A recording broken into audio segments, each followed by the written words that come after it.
तो जी हाँ, नमस्कार दोस्तों। मैं हूं अजीत यादव और आप लोग देख रहे हैं भोजपुरी पेज यूट्यूब चैनल।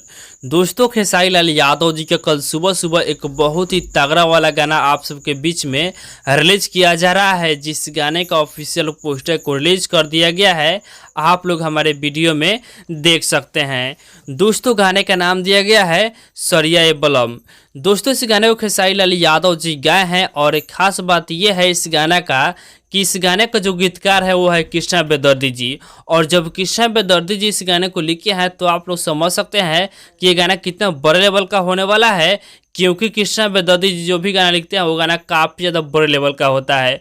दोस्तों, बता दें इस गाने में म्यूजिक भी कृष्णा बेदर्दी जी ही दिए हैं और इस गाना को कल सुबह सुबह सुजय म्यूजिक वर्ल्ड चैनल पे रिलीज किया जा रहा है, जिस वीडियो में आप लोग खेसारी लाल यादव जी के साथ में कोमल सिंह को देखने वाले हैं। तो आप लोग कल तैयार रहिएगा इस गाने को सुनने के लिए सुजय म्यूजिक वर्ल्ड चैनल पे कल सुबह 5:45 पे। तो फिलहाल का यही अपडेट है। आप लोग इस गाने को सुनने के लिए कितना ज़्यादा एक्साइटेड है कमेंट में बताइएगा। तो इसी के साथ इस वीडियो को समाप्त करते हैं, फिर मिलते हैं किसी नए अपडेट के साथ। तब तक जय हिंद, जय भोजपुरी।